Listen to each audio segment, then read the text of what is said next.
I'm going. Go. I got 8.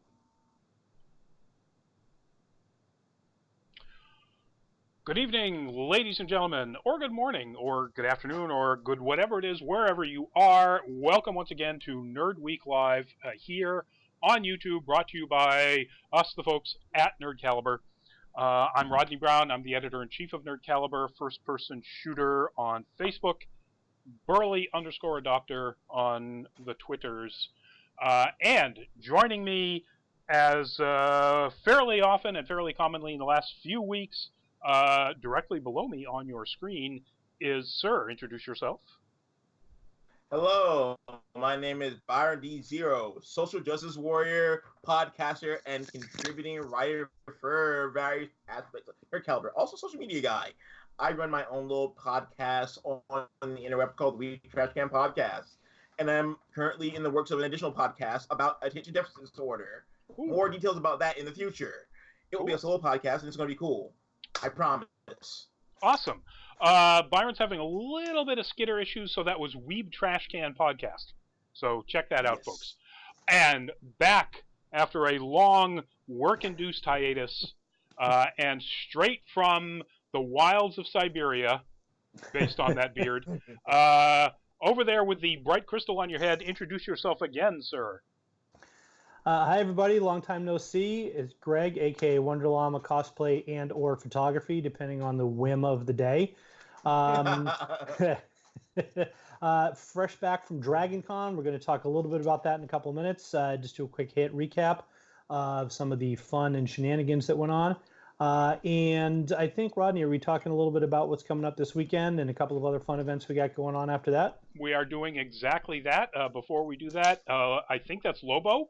There's some X's in the front and there's some X's in the back, but there looks like there's a Lobo in the middle. Lobo, welcome to the show. Emily, welcome to the show.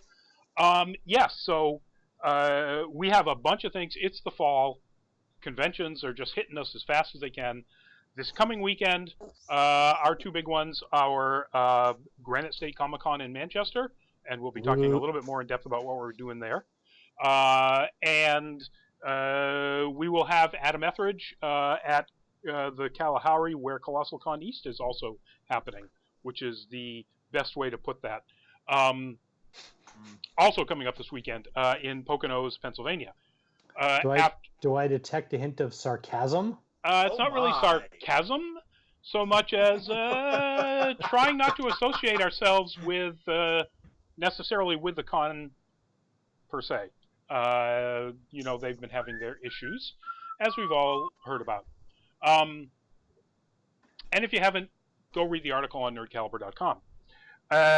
Then the weekend after that, we will be at, a number of us, including myself, will be at another anime convention, AAC, in Chelmsford, Massachusetts, my backyard. Thank you, Byron. Chelmsford. Yeah, if you're in the Lowell, good.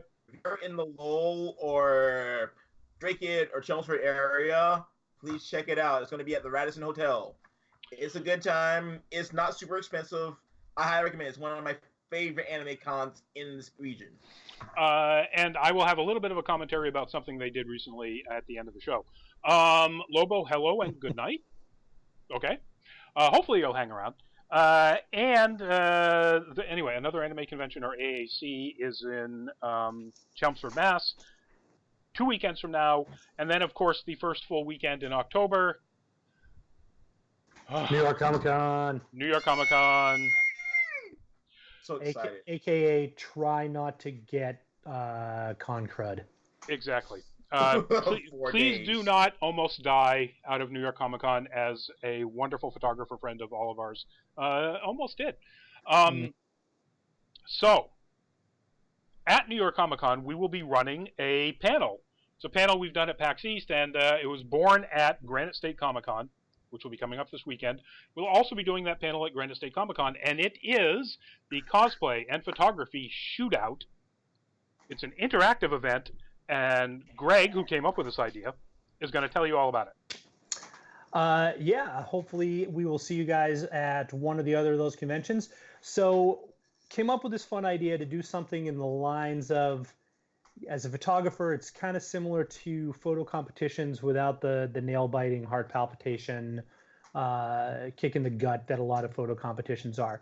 So the idea is we get a photographer, we get a cosplayer, we give everybody a theme. We've done, what have we done? We did Game Over. We did, well, Summer is Over. No direct relation.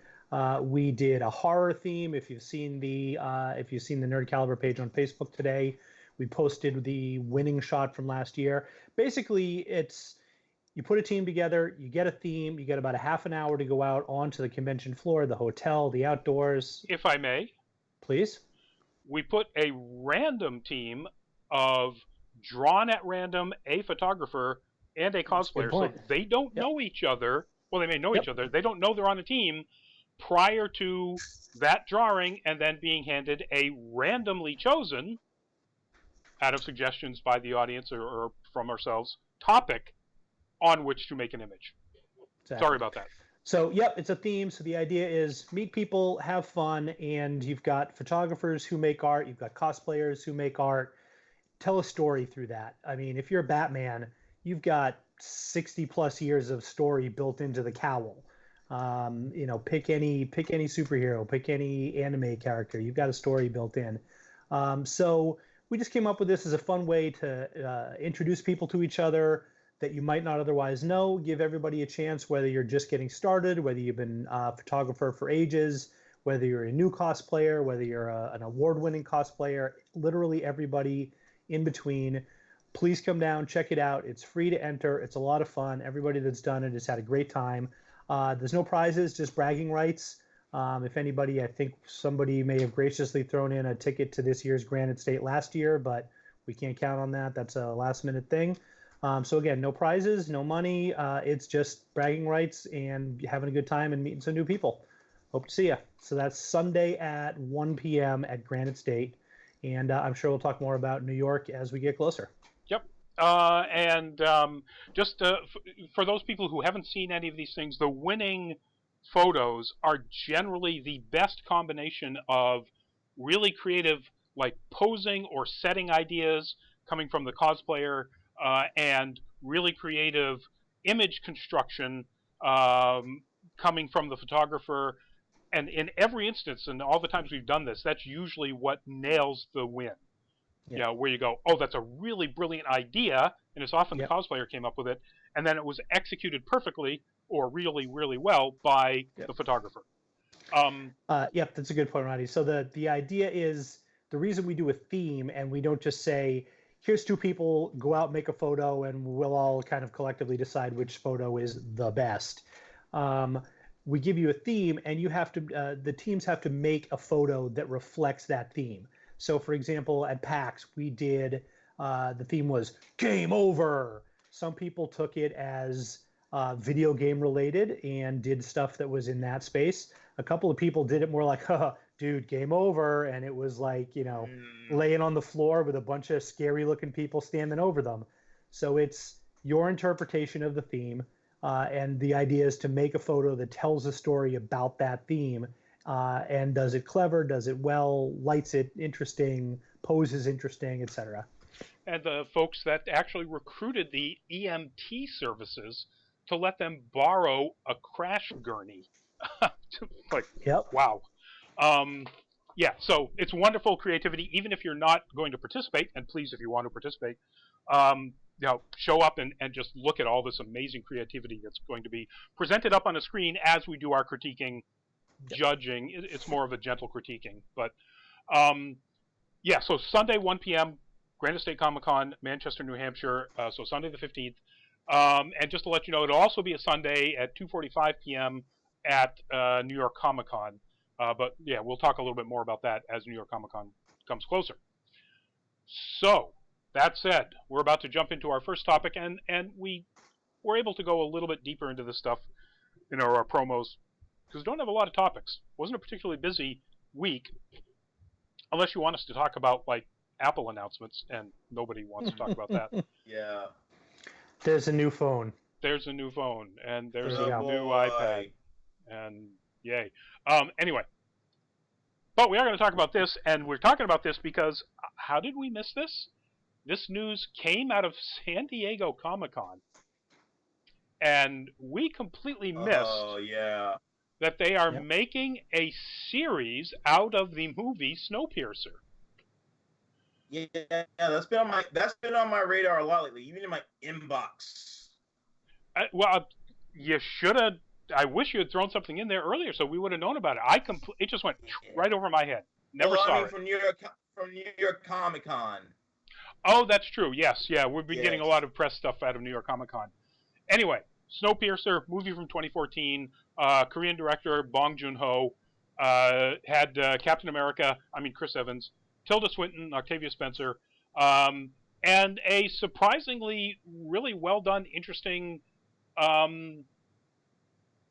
science fiction, post-apocalyptic kind of story about a whole bunch of people on possibly the last train with the last humans on Earth.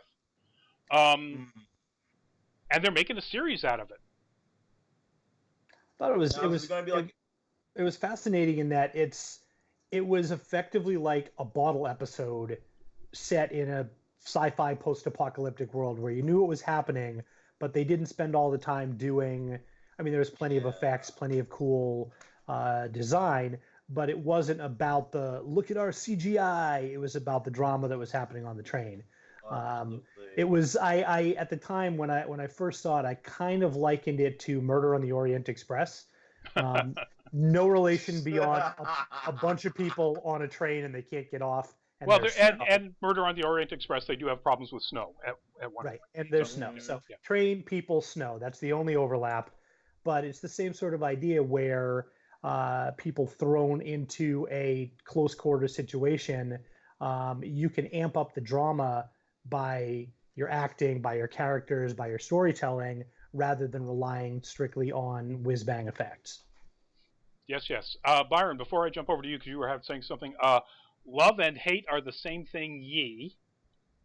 And I had to say that all because it's all one word. Hello, welcome to the show. Luminous, welcome to the show. And we're not sure if we're going to go to the New York Comic-Con panel either. We don't do a lot of panels while we're in New York because we're all so busy. Byron, you were about to give your take on this.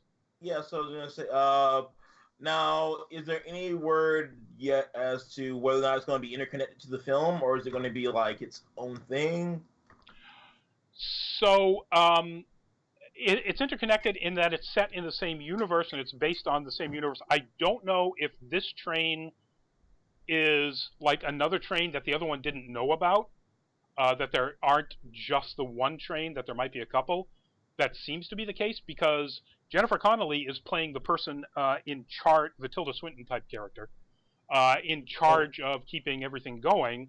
And Daveed Diggs from Hamilton is playing the Chris Evans kind of character, the person in charge of leading a sort of mutiny, trying to get the people in the back of the train better lives. Seems very similar to the movie. The brief adaptation, or the brief notes that I found on this, it's adapted by Graham Manson, who did Orphan Black, which is a pretty good recommendation right there. Yep. Takes place 7 years after the world has become a frozen wasteland. Focuses again on the remnants of humanity surviving in a train. Doesn't say whether it's the same train, a different train. Sounds like it's just, if anything, it may be just the same sort of framing device in the same world. It would make sense that there would be more than one train, though.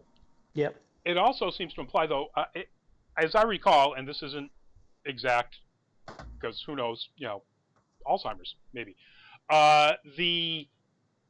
The world of the movie was so deeply ingrained. There were kids that were born on the train. It was, I think, way longer than 7 years after, the world became unviable because of the cold. Yep. It seems like it was generations after that in the movie.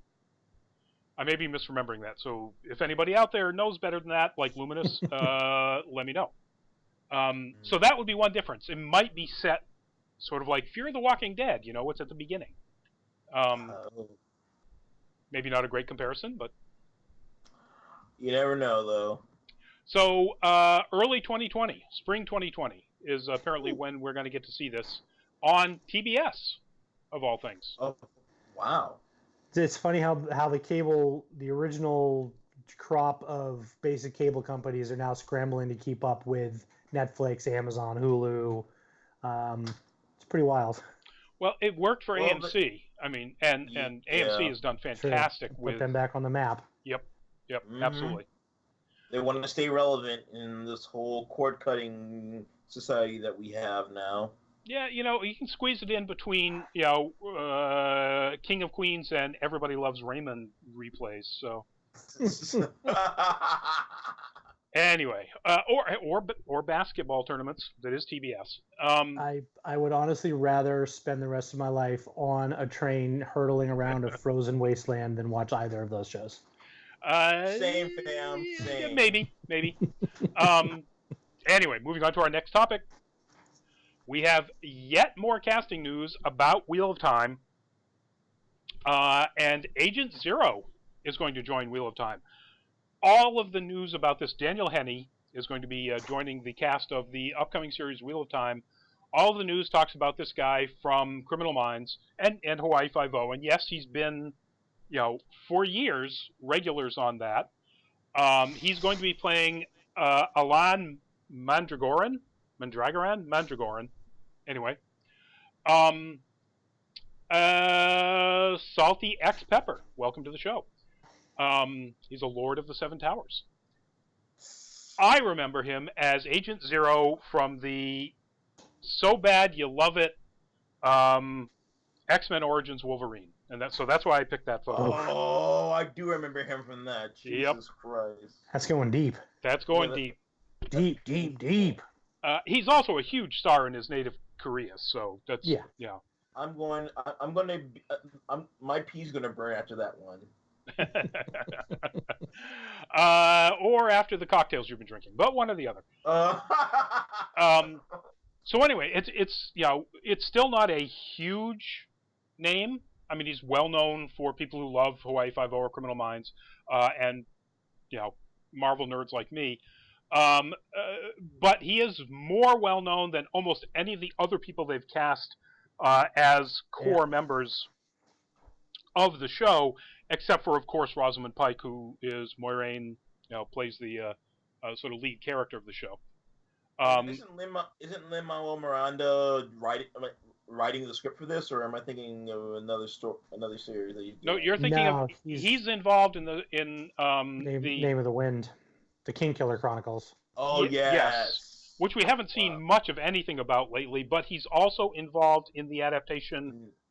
His Dark Materials. Yes, he's actually in it. He's in that one, as well as like executive producing or something. But yes, he's involved in the adaptation of Rothfuss's Kingkiller Chronicles. It's a mouthful. English. It works. Me talk good. Nice. I went to college. Oh. He was one of the voices in Big Hero 6. Really? What do you think of Hero's brother? Maybe? Tadashi? Yeah. Could be. I gotta look into. I gotta look it up. All right. All right. To IMDb. While they're diving into IMDb, so yeah, again, we've talked about this before. Wheel of Time. Tadashi. Yep. All right. Oh yeah, he was. Cool. Because I thought I recognized that name because yes, him and Ryan Potter both half Japanese. So. Yep. And Ryan Potter, if you guys haven't started watching the second season of Titans, or technically the end of the first season of Titans, which they turned into the first episode of the second season of Titans, which doesn't make any friggin' sense whatsoever. But anyway, the first episode essentially just wraps up the last season in one episode, and that's about it. Kind of a weird decision on their part. I have no idea why they did that. Still worth watching. It's really cool. Jason Todd is still the awful best boy. He's Bakugo without the issues. Wow. Oh, yeah. Yeah. Wow. That alone is worth the price of admission. Yeah, if you're not watching Titans, watch it just for their version of Jason Todd. But that's not what we're talking about. In fact, there's no DC news on here at all. So we're going to move on to this one is here just kind of for me because I'm old. And that is they're apparently doing a remake, TV series remake of Dark Shadows. That'll work so much better on TV than it did on Tim Burton's backlot. Okay, so I do want to interject on this one a bit because interject. This will technically be the third attempt at a Dark Shadows TV series. Because I'm an '80s baby, so I remember when NBC did like the strictly primetime like reboot of it, which was done by Dan Curtis, who was the original creator of the original series. So it was a legit attempt. It just didn't work that well. Yeah, I watched it religiously as a kid too. It was so hokey, but I loved it. Well, imagine going all the way back to the late 1960s, and like the guy that is going to be the executive producer of this new series, and also who will be writing it, Mark B. Perry, running back from school so that you could get I think it was on at 4 p.m., live showing, because this was a soap opera back then, a daytime gothic soap opera with vampires and werewolves. So it was not quite live, but it was taped like that day, like soap operas were back then. And I used to do that. I'd run home so I could watch this thing. So I remember in my like mid-20s trying to watch that version, and just like I just couldn't do an entire episode no matter how hard I tried. Like, because it wasn't my Dark Shadows, the one that I grew up watching. No question. It was cheesy as hell. Super cheesy, super low budget, super lo-fi. Oh, absolutely. But it's to a large extent it fell into that so bad it's good kind of category. It was very campy. And I can say that about the initial reboot, honestly. Yeah. But it was so bad it was good. With two things that elevated the so bad it was good to good whenever they happened. Jonathan Frid, who played Barnabas Collins the vampire, was a Shakespearean stage actor. True. So his portrayal of Barnabas was often so much better than anybody else on the show, except the actress who played his confidant, possible love interest, unrequited love interest, Dr. Julia Hoffman, who was also a brilliant American stage actress. So these two people, when they were on, it was fantastic. And then you'd get the other kids of the various Collins descendants, and it was pretty awful. So I didn't even remember Twisted Ones. Just like Twisted Ones, welcome to the show. Green the Husky, welcome to the show. Twisted Ones, what we're doing here is we're looking at nerd news from the past week, hence the title of the show. Right now we're on what is apparently going to be a reboot of the original 60s series, Dark Shadows. So that's what we're talking about. Sorry, Greg. That's okay. I didn't actually realize, I don't think I ever saw the 91 TV series, so I was just popping on IMDb, doing the usual thing, and I'm scrolling through the cast list and went, Joseph Gordon-Levitt? I didn't know he was in that. Oh, wow. 5 years before he was the baby-faced kid on Third Rock. So wow. he must have been like 11 years old in this. Oh, he must have been. Oh, wow. Quentin? No, what was the little kid? He was. Where did this go? David. Yeah. David, ultimately, by close to the end of the series, David turned into a real scary character. Still a little kid, too. Nice. Pretty wild.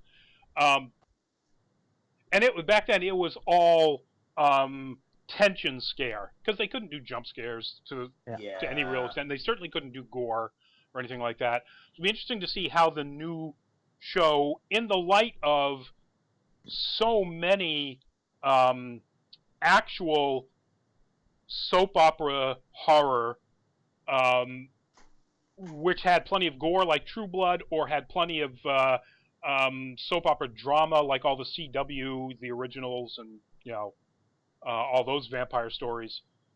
See where they take Dark Shadows, because I can't imagine they're going to do a super clean interpretation. No, not at all. Guess we'll see. I'll give it a shot. I kind of wish it was going to be on Netflix or Amazon so they could ramp it up a little bit. It's on CW, so it's going to be a little, pardon the pun, but a little toothless. Sorry. But that was now. Speaking of something that well played, absolutely couldn't possibly be on the CW. Green the Husky, Dark Shadows is a movie with Johnny Depp. Then before that, it was a reboot of the original TV series in the 90s by the guy who did the original TV series. It was also a TV movie. That's true.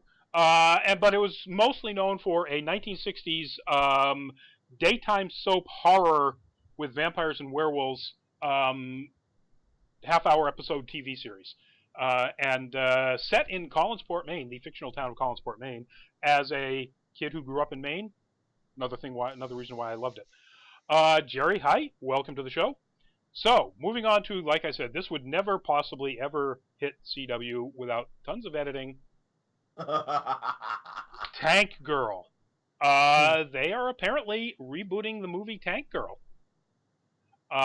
Possibly, according to this rumor, this is a rumor, coming from the co-creator, the guy who created the comic book, Alan Martin, on his Twitter, that Margot Robbie's production company has optioned the rights from MGM to make a new Tank Girl movie, and it's pretty months into development at this point.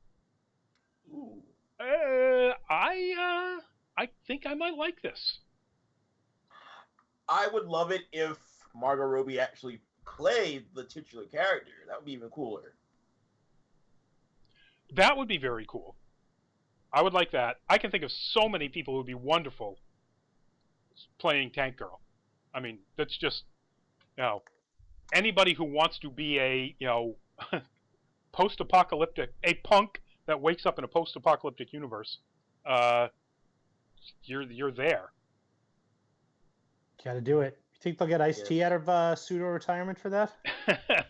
For those of you who don't know, Ice-T played one of the Kangaroo Men? What do you call those? The Roos. They call them just the Roos. Yeah. Jesus, Malcolm McDowell, Iggy Pop. Oh, yeah. I forgot some of the people who are in this. Oh, Tom yeah. Long. Yep. I haven't seen this since it probably first hit cable years ago. I saw it on NBC in the late 90s. On NBC? Wow. Yes. Talk about defanged. Green the Husky. Didn't Scott cancel his movie for Five Nights at Freddy's? I'm not sure what you're referencing. I'll try to look that up, or somebody else there can look that up. Luminous, more Tank Girl sounds good to me. I just hope they don't break out in song like they did in the first movie. Well, if it's a punk song. I agree. I guess I kind of agree with the idea of Margot Robbie. It's an Australian comic, and it should be an Australian actress doing it. Laurie Petty was fantastic. I loved her in the original. Shockingly, Jet Girl was played by Naomi Watts. I did not realize that until I brought up this image, and as I was pulling it off of Google Images, the caption was Laurie Petty, Tank Girl, and Naomi Watts, Jet Girl, ride a... It's like, Naomi Watts was in that movie? Wow. Back in the day. Back in the day. So yeah, I would like to see Margot Robbie do it just because of, she's an Aussie. And it should be an Aussie playing this character. Naomi Watts with black hair and glasses is wholesome. Extremely wholesome. I'm not sure if wholesome was ever the right word to use for Tank Girl. This is a girl who in the comic book has a bra made out of missiles. Yes. And who doesn't? I remember those images oh so well. Yes, who doesn't? More Yeah, people should. So anyway, there's, it is a rumor. It is a rumor from the creator of the comic book. It is not verified by anybody involved, like Margot Robbie or anything like that. So let's just fingers crossed that this actually is going to happen. That it's going to be something that really comes about. But that means we've got no projected date or anything, because if it's only just a few months in development, if it happens, it may not actually start filming until sometime in 2020. Or further. And it depends if Margot Robbie's going to be in it. Depends on what her schedule is for Suicide Squad 2, Birds of Prey, yada, yada, yada. She's a busy, busy bee.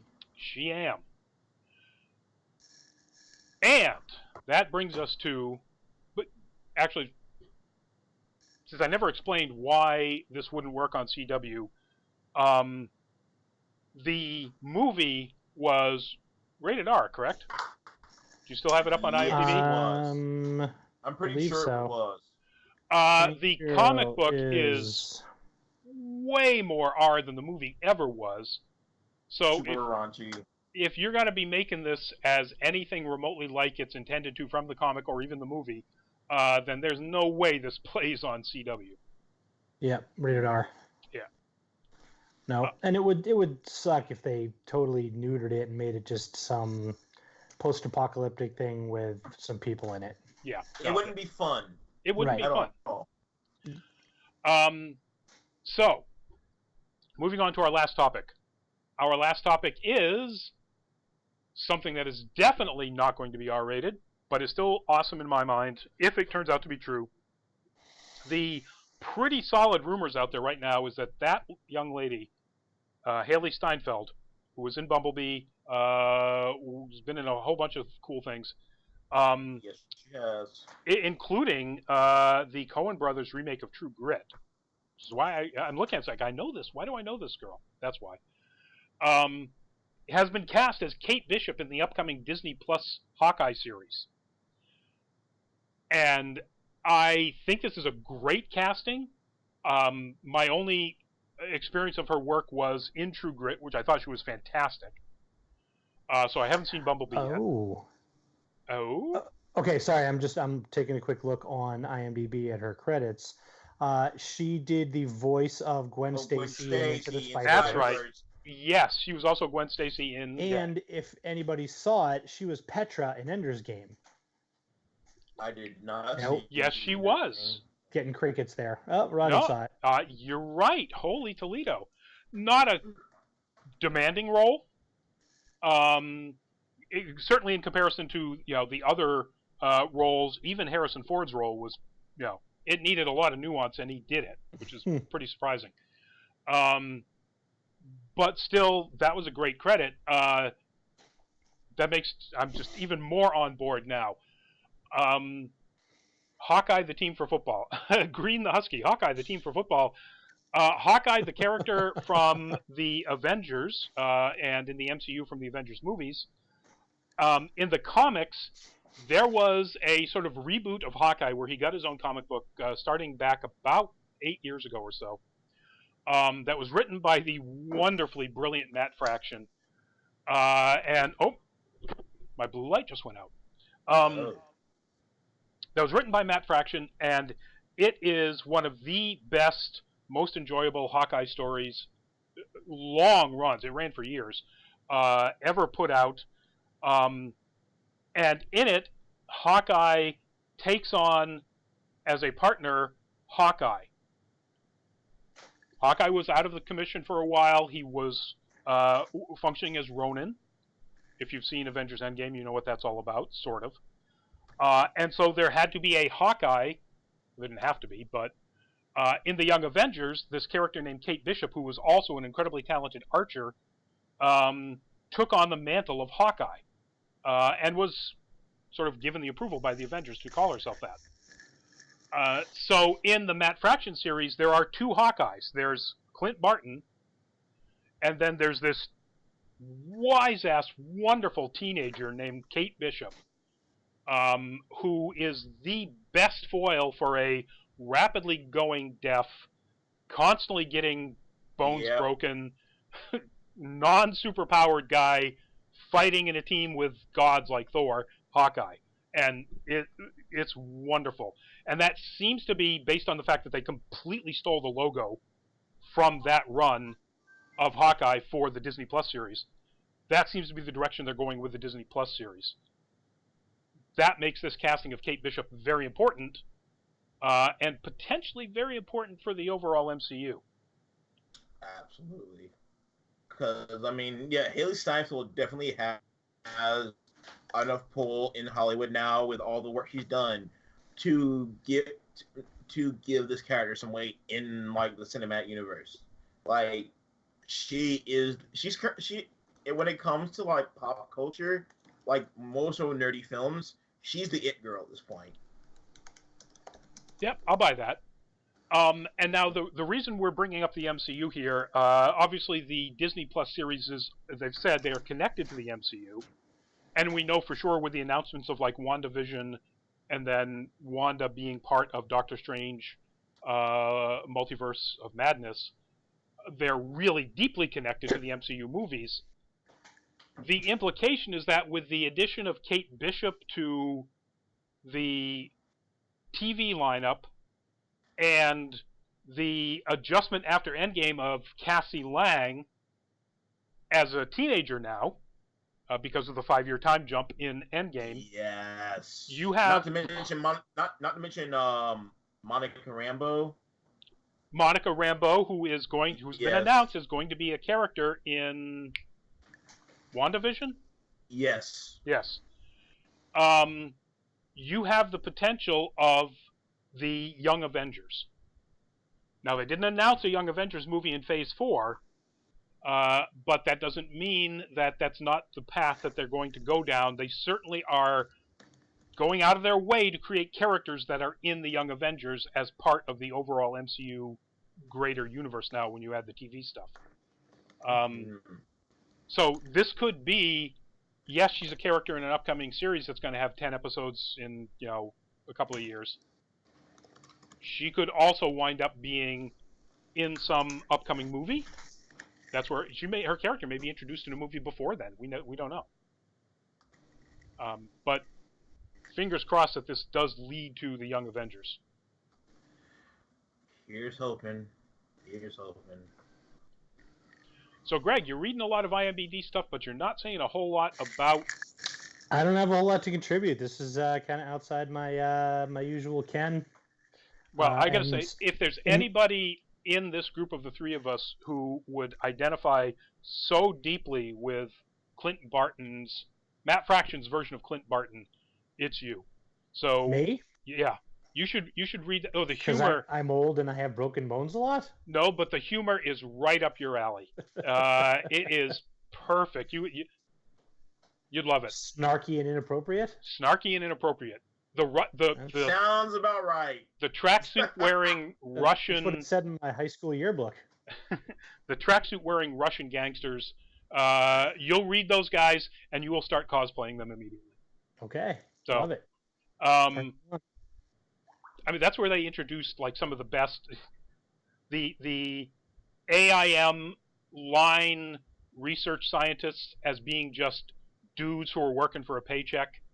And they're not the world-destroying, criminals that, like, MODOK the leader is. They're just guys who are like, oh, hey, the Avengers are here. I'm leaving. It's like, yes. So they feel like respectful scientists. As one would. As one would, exactly. Anyway, so, so fingers crossed. All right, sounds interesting. That this happens. I'll give it a whirl. If you get a chance, definitely look up some of these Matt Fraction Hawkeye trade paperbacks, some of the collections. Sweet. They're wonderful. I might even have one here, if I can remember it.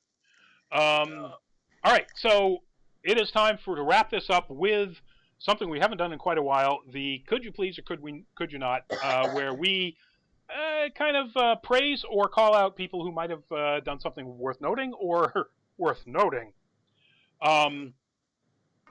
Green the Husky. So isn't Hawkeye the person that flies in the sky?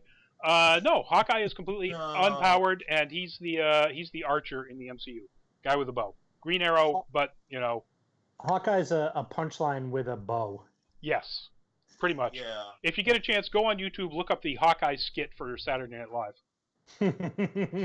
Jeremy Renner. Jeremy Renner is perfect. So we're gonna start with Byron. What's your could you please? My could we not would be, could we stop defending scumbags like Vic Mignogna? Because the receipts are there. He's done some messed up stuff, but people are just continually trying to defend him. And the fact that he didn't even show up to his court date is basically an admittance of guilt to me. So now, just back that up for a second. He had a court date this week, or this past week, and he did not show up to it. Mm-hmm, he did not show up to it. Smart call, Oh, absolutely. Just, can we just stop pretending like people like this are infallible and just accept the fact that they did something bad and they need to be held accountable for it? Exactly. And let me put an add-on. Could we not actually give this guy money to then go and sue cons that have dropped him because of the fact that he is now toxic? Which is what he is doing, and that's what the court date is about. It's not a court date. This is his own court date. Right. So, Rodney, Luminous just chimed in on the chat and said, who is this person? So for anybody who might be on here who's not familiar, give him a 30-second snapshot of who he is and some of the shit that's been laid at his feet. So let me do this because of your network feed and so on, and I'm quick. Vic Mignogna, voice actor, very well known, probably best known for work in Full Metal Alchemist, but he's done so many super popular anime, video games, other things. Yes, he is a creepy con guest, Luminous. He has been a regular guest at cons all throughout the United States, all throughout the world, where he often has all sorts of wonderful pictures with him, with people who come up and get the pictures, and often his hugs are a little too tight, it seems, and sometimes he will kiss people on the forehead without asking permission. That came out as everybody kind of knew that. That came out officially with people making claims about it, and like as Byron said, having the receipts, having actual commentary about that. Vic Mignogna, after this came out, admitted that he was, because he is a loving person, probably too affectionate to some of his fans, and he's sorry, blah, blah, blah. It was viewed as not a real apology, because it wasn't, if you go look at it. And so a lot of cons started dropping him as a guest.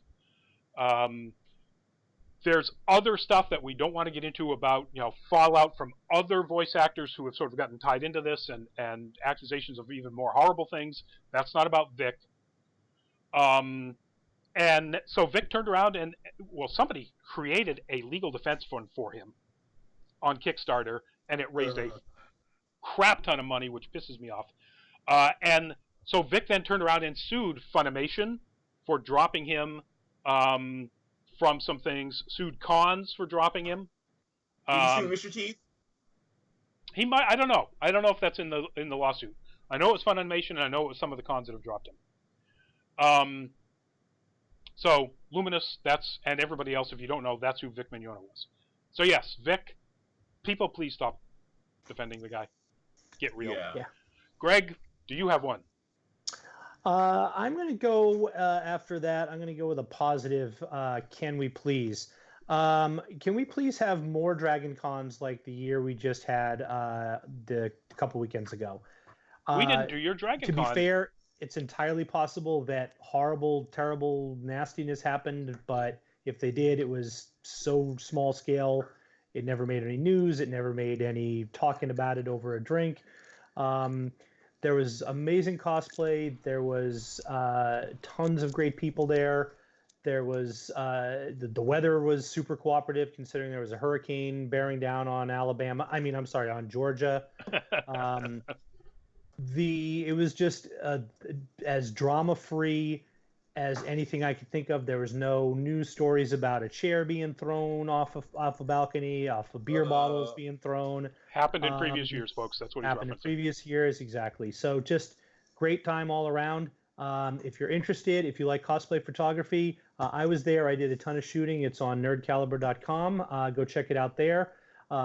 We had Blake, Ben Pick 5. Do I have that right? Ben Pick 5, yep. Ben Pick 5 has got some amazing cosplay photos from Dragon Con as well.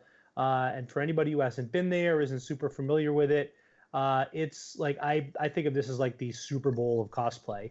I know the first year I went, so this is my 5th year. The first year, my wife and I were like, we're going to bring our A game. We're going to do these amazing new things, and we're going to totally bring it, and we're going to be awesome. And we got there, and we're like, oh, we're junior varsity, and this is the NFL. Yeah. All right. Yeah. New plan. Goofy drinking costumes. Okay. So, yeah, it's just anybody that hasn't been there, feel free to go to nerdcaliber.com, check out some of the photo galleries that we published. You're going to see some absolutely jaw-dropping cosplay, some fun stuff, the most wild, wacky, creative mashups you'll ever see. One of my personal favorites, it's just a little bit of detail that just kind of blew me away. Someone in a Cobra Kai, blonde guy, Cobra Kai gi, with a push broom on one arm and a mannequin leg on the other arm, just walking around with a broom and a leg. Sweep the leg. Sweep the leg. Yes. It was literally one of those like, oh, I get that. That is freaking brilliant. Stupid, brilliant. Love it. I love it. That joke. So Green the Husky did ask, what is Dragon Con? And that is pretty much it. I would just modify that to say it's the Super Bowl if the Super Bowl was held every year in New Orleans at Mardi Gras. Yeah, when friends ask, like, what is this? Why do you go? It's take Mardi Gras and Carnival and Halloween with like 80 to 90,000 people and put them in 3 giant interconnected hotels in downtown Atlanta for 5 days. Because you're in a hotel and it's private, you can pour yourself a cocktail or a glass of beer or whatever you want in your room. You're welcome to walk around as long as you're not being an obnoxious dick to anybody. You can literally walk from one hotel to another, from one party to another, with a cocktail. No one's going to bother you. The Marriott right in the center of it is kind of where everything happens, and they have DJs until usually 2 to 3 a.m. And at 3 a.m., 4 a.m., 5 a.m. on a Saturday night, there are still 10,000 people wandering around, like shooting kind of party. each other.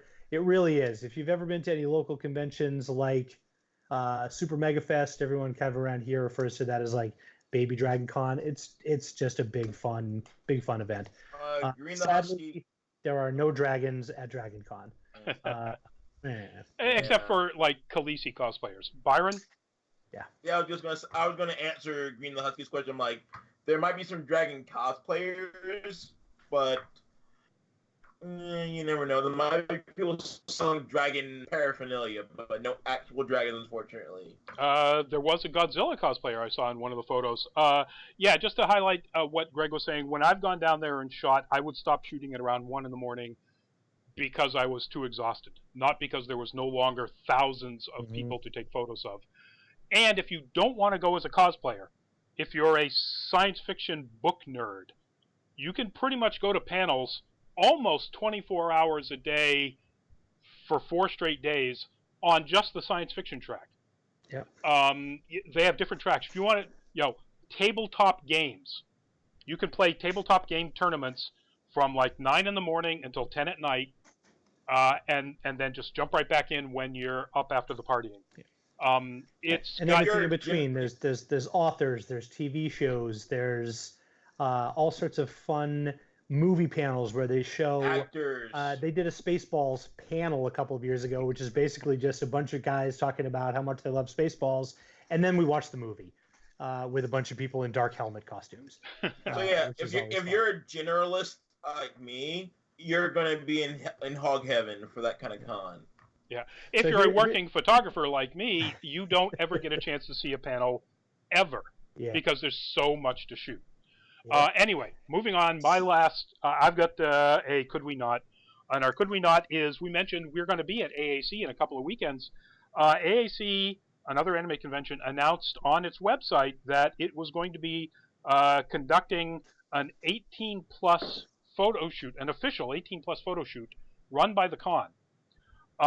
The way it was setting it up was ultimately determined after tons of critical comments to not be a very smart way to do things. And so they pulled down the rules and regulations to be modified, and still we're waiting to some sort of new rules and regulations about how this thing is supposed to work. So my could we not is, please, could you not jump the gun and post things that you think are a great idea like that without actually putting into the thought. We run the Cosplay and Photography Expo. It's a convention that's 2 days of just panels and workshops about how to do things in cosplay and photography. And we had our first Glamour and Boudoir workshop 2 years ago. And it took us more time discussing and ultimately planning that one workshop than every other panel for that year. We need to make absolutely sure it was going to work safely for everybody involved, and ultimately that was what we came up with, something that worked. It took us hours and hours and hours, like dozens, maybe even more than 100 hours of discussion. You can't just think this is a great idea, put up some rules, and then go, yep, here we go. Please, AAC. It's like that kind of stuff is very nuanced. You really can't half step something as risque as an 18 plus panel of any kind. AAC photography. AAC is known for 18 plus panels. Every anime con is. You've got the after hours, the hentai dubbing, the stuff like that. Anime Boston, that's a regular feature. I have no problem with that. I have no problem with an 18 plus, glamour and boudoir type photo shoot. I have a problem with doing it in a slipshod, haphazard manner so that you have to pull it down to tweak how it's going to work. That's just bad management. Guys, I hope you get this to... One, I hope you get it to work right, because I think it's a cool idea. But if you don't, I hope you're smart enough to just kill it. So, that's my could we not... Noah, welcome to the show, and that wraps us up. So, just in time to hear the end. Thank you all for joining. Are you okay with furries? Yeah, Green, of course we're okay. Oh, well, I'm okay with furries. I'm okay with furries, too. I shoot fairly often furry cosplayers. Oh, I consider them furry cosplayers, even though they consider themselves furries. You consider yourselves furries. At cons all the time, if it's something I haven't seen before. I do, at a lot of cons, see the same furries with the same costume, and therefore, after I've shot that a couple of times, I no longer call them over for photos. If they come over to me, and ask and request it, I'll take the photo. But I'm not going to go after them unless it's something new, unless it's like, hey, I've never seen that particular furry, or if it's a furry that they've then tailored to the con. So let's say it's a Leaky Con or something, and they've got a furry version of Sirius Black in dog form, or something like that. Snuffles. Yeah, that would be awesome. But anyway, Luminous, good night. Counting down to New York Comic Con myself, as well as all the ones we've got in advance of that. For Byron D0, remember, Weeb Trash Can Podcast, and we're looking forward to this new one on attention deficit. Let us know the details on that when it happens. For Wonder Llama Cosplay / Photography / Cosplay, whichever. And Burley Adopter, do this, Wakanda forever. Burley Adopter here, Rodney.